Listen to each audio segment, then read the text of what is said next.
Hey guys, it's Dave again, and yesterday I promised a video that kind of shared the process of the actual extractions. So I'm going to do that in this video here. I arrived at 8 o'clock in the morning, and about 8:30 the surgeon came in and administered the numbing agent around all of the uppers where he was going to be doing the work. And about 10 minutes later he began. Now, my oral surgeon is just awesome. I mean, he is just, he kind of talks quiet, and as he's working, he's constantly telling you what he's doing, you know, in the positive sense. And he told me what to expect, you know, like when he starts to pull something, he said, okay, well now you're gonna hear maybe little crunching sounds, and that's perfectly normal, nothing to worry about. And you know, he'll keep on, you know, working as he's going along, and then he'll go, okay, we got that one. That one came out real good. Good deal. And then he'll say, he'll go, okay, looks like we missed a little piece of a root. You know, sometimes the teeth get a little brittle, and they'll kind of break off at the very end, and we don't want to leave that in. So I'm gonna go in there. We'll work on that and get that out here for you, no problem. Just real calm, and you know, it's somewhat of an antsy experience, you know, a little bit of anxiety, what have you. But it's really not that bad, honestly. But everyone's a little bit different, so take that with a grain of salt. We did have 3 or 4 teeth that were a little more troublesome. Maybe 1 or 2 of the root tips would break off, and he had to go in. And there's these little tiny picks that I guess I imagine them anyways, looking like little hooks, or even like little 7 shapes, real tiny and microscopic. And when he gets up in there, he tries to hook the inside of that root and kind of pull it and till it releases and lets go. Sometimes they'll go in with a little bit of drilling and try and loosen the tough spots that way, but they try not to remove any more bone material than possible. Again, you don't feel anything, if you're numbed properly, and you just feel pressure, and you kind of feel your jaw moving around and what have you. They put this big rubber brick in your mouth so you don't chomp down and take a finger off.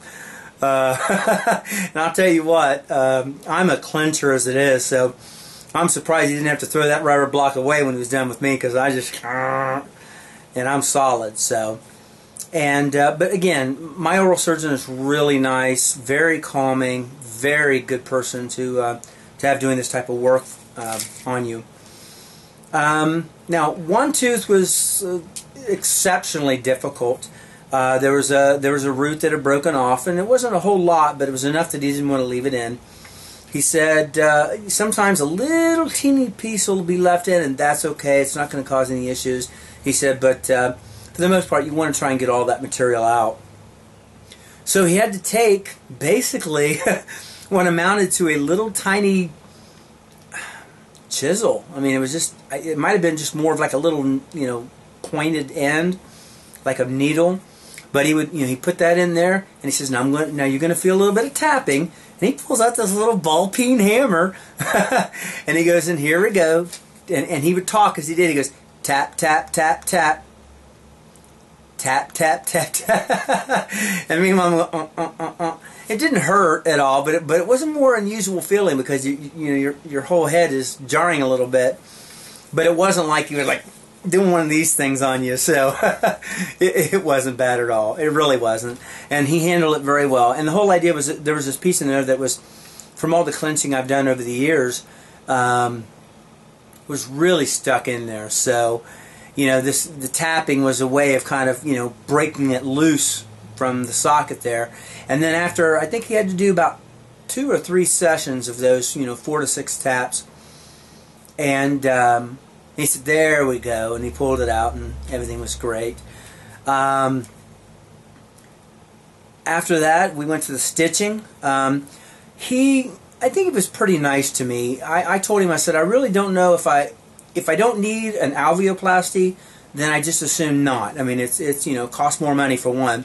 And an alveoplasty is where wherever your teeth come out, there's some sharp edges sometimes, and everyone's a little bit different, and they sometimes need to be kind of removed down, because if they're a little too tall, that bone will sit right at the surface of the gum, and as you bite down on your denture, it's going to push down on the gum onto that bone and cause some pain.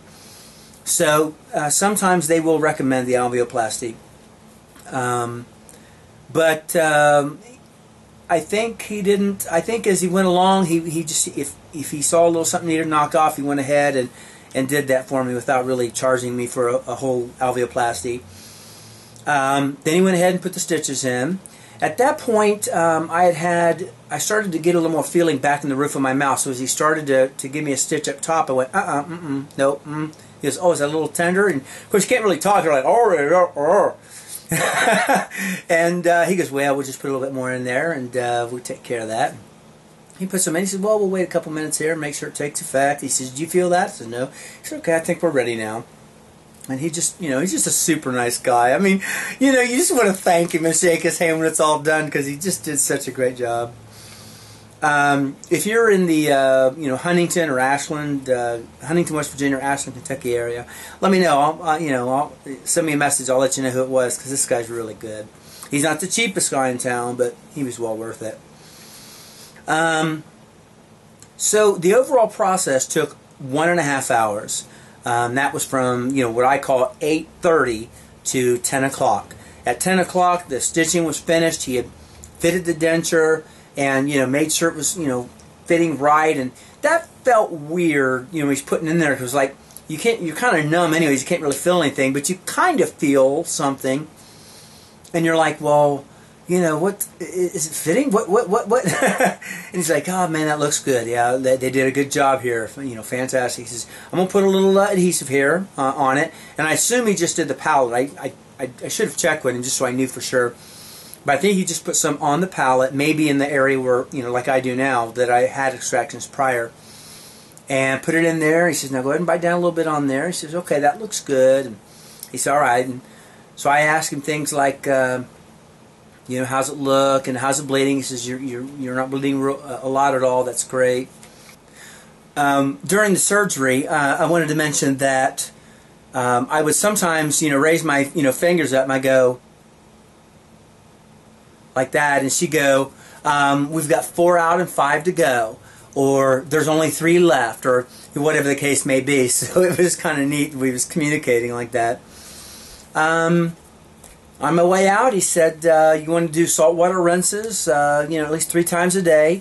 Use that special rinse twice a day, as I mentioned in another video. I don't have the bottle here. It was a prescription, but it wasn't very expensive.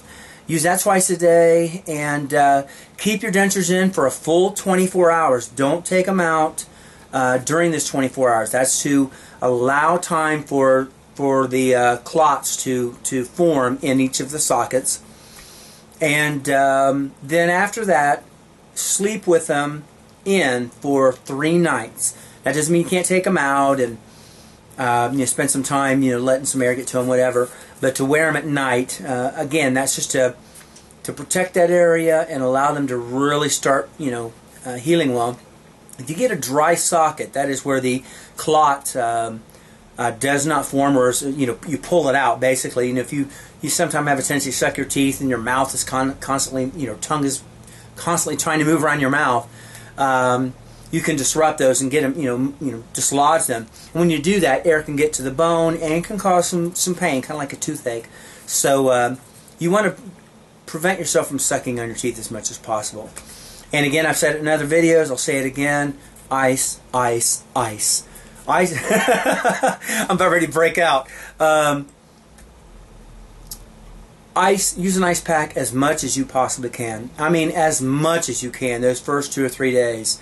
I would take a Ziploc baggie, put 4 ice cubes in there, and roll over and tighten it up, and then I'd slip that into a clean sock, and then I would use that.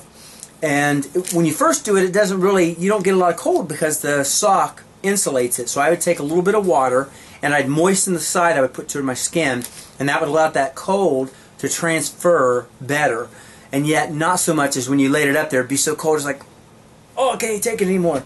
I could leave it there all the time. And I just kind of move it around to, wherever I felt, a little bit of pain or whatever. Will make a huge difference in your healing and recovery time and reduce the amount of pain and soreness that you have. So that's pretty much it. In closing, the process it wasn't fun. I mean, it wasn't like you're going to go have a great time doing this. I had only the the local anesthetic. I didn't do the twilight anesthesia, and it was okay. It really was. If you're extremely worried, if you're a very anxious person, you could ask your surgeon or the dentist for a prescription for Xanax or something to help relieve your concerns, and you can take that in the morning before going, or at night and in the morning, whatever. Talk to your doctor or dentist about it and see what they'll, what they can do for you. But really, the big thing to keep in mind is it's not going to last long. You're going to be in there, you're going to be out of there before you know it, and it's over. It's completely over, and you don't have to deal with it anymore. All in all, I didn't have a lot of pain. There was discomfort, and there was some pain, but, really it wasn't that bad. I promise you, it wasn't that bad, at least for me. And for a lot of the other bloggers that you'll see. So, I guess that's it. I'm going to do another video here in just a minute, answering some questions. So, we'll see you soon.